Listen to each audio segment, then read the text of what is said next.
Hai Sobat Sehat semuanya, saya Dr. Tirta Wijaya. Di channel ini kita akan bahas berbagai masalah seputar kesehatan, dan kali ini saya ingin membahas mengenai video TikTok yang viral tentang maknanya leher yang bergaris dua pada perempuan. Ini karena saya ditanya sama salah satu Sobat Sehat, "Dok, ini viral di TikTok, leher bergaris dua katanya hoki. Kalau menurut kesehatan gimana?" Kalau dari sisi kesehatan, leher bergaris dua ini merupakan tanda bahwa kulit leher sudah mulai kehilangan elastisitasnya, alias kendor. Dan ini merupakan hal yang wajar pada perempuan yang sudah berusia lanjut, apalagi yang sudah masuk masa menopause, di mana terjadi perubahan keseimbangan hormon yang antara lain mempengaruhi produksi dari elastin yang berfungsi untuk menjaga elastisitas kulit. Jadi ini adalah hal yang wajar. Nah terus gimana dong? Kalau misalnya yang bergaris dua itu adalah perempuan yang masih muda, mukanya kenceng, tapi lehernya bergaris dua alias keriput. Wah, ini berarti udah terjadi premature aging, penuaan dini. Tapi enggak kok, mukanya enggak kendor, yang kendor lehernya doang. Oh ya bisa macam-macam sih. Mungkin yang sering itu karena yang dirawat adalah kulit wajah aja. Jadi skincare dipakainya di wajah doang, leher nggak kebagian. Padahal leher ini skin juga, tangan juga skin, kaki juga skin. Tapi yang dipakein skincare cuma wajah doang. Nah, itu bisa jadi, seringan sih begitu ya. Jadi nggak kebagian ininya, mukanya kencang, lehernya kendor. Hal lain yang bisa menyebabkan adalah terpapar sinar matahari. Jadi sinar matahari ini memang kita perlu buat pembentukan vitamin D. Tapi kalau kebanyakan, sinar ultraviolet itu merusak kulit. Bahkan dalam kasus yang ekstrim bisa menyebabkan timbulnya kanker kulit. Nah, jadi untuk paparan sinar matahari kita perlu, ya. Bukannya harus dihindarin sama sekali, tapi nggak boleh kebanyakan. Nah, kalau kita yang tinggal di Indonesia yang sepanjang tahun itu dapat sinar matahari, kemungkinan terpapar kebanyakan itu lebih besar. Makanya kita perlu pakai tabir surya. Biasakan pakai tabir surya untuk daerah-daerah kulit yang terpapar sinar matahari. Sedangkan untuk mata kan nggak bisa dipakai tabir surya. Pakai sunglasses, bukan asal kacamata hitam ya, sunglasses. Beda. Itu saya ada videonya tentang cara memilih kacamata sunglasses yang baik. Oke. Jadi kita harus biasakan pakai tabir surya sesuai dengan aktivitas. Kalau kita mau berenang misalnya ya pakai tabir surya yang dirancang untuk berenang. Jangan pakai tabir surya yang water based. Nanti itu tabir suryanya kena air larut, nggak terproteksi juga kulitnya, nggak guna makainya ya. Jadi pilih tabir surya yang sesuai dengan aktivitas, dipakai sebelum kulit terpapar matahari, sekitar 20-30 menit sebelum terpapar. Bukan udah jemur-jemuran baru pakai, itu udah kena jemurnya.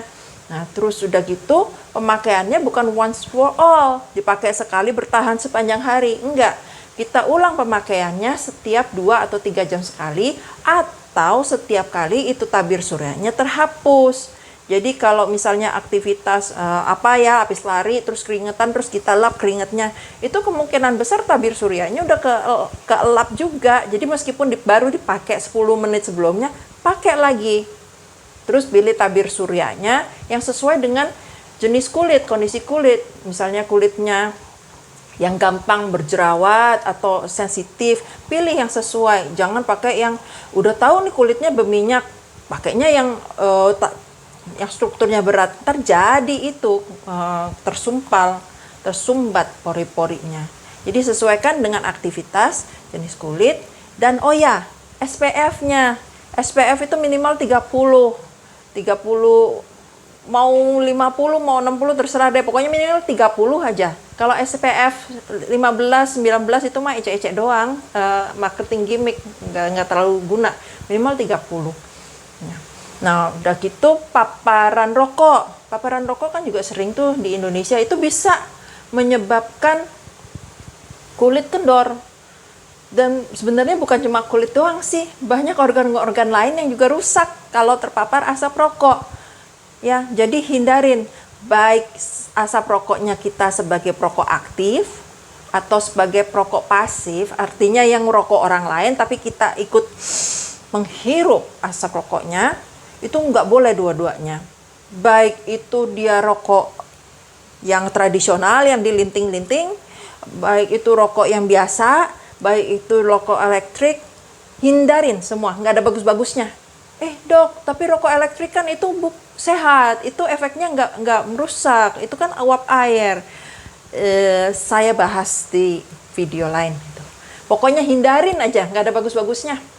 Ya, itu adalah asap rokok. Hal lain yang bisa menyebabkan kulit kendor itu adalah kurang tidur. Kenapa?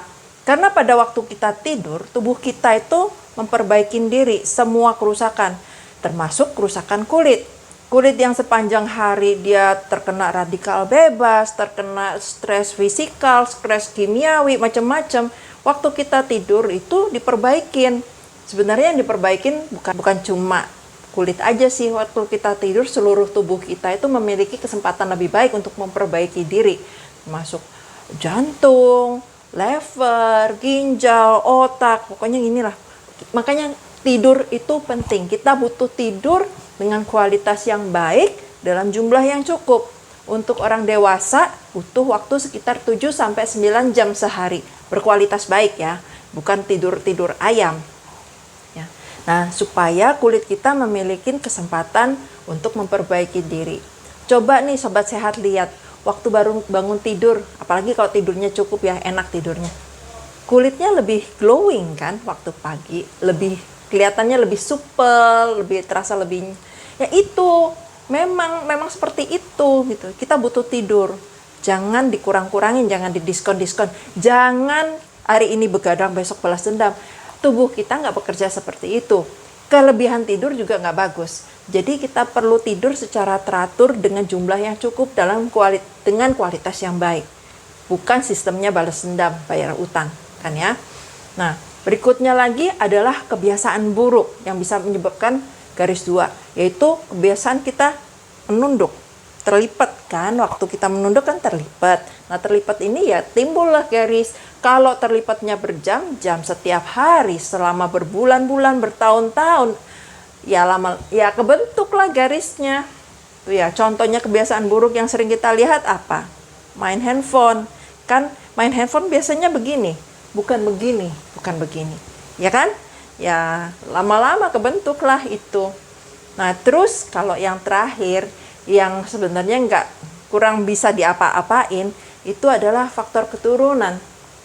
Jadi memang ada keturunan yang elastisitas kulitnya kurang sebagus orang lain.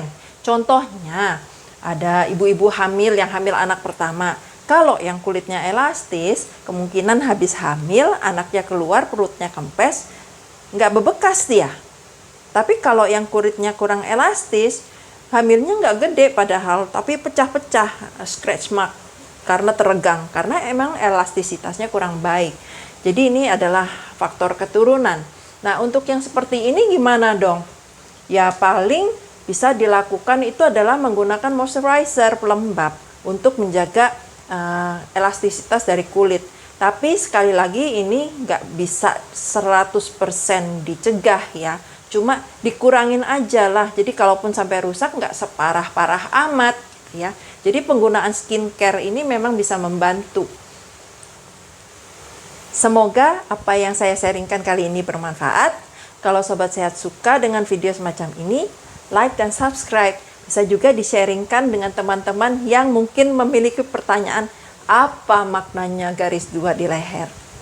Salam sehat selalu.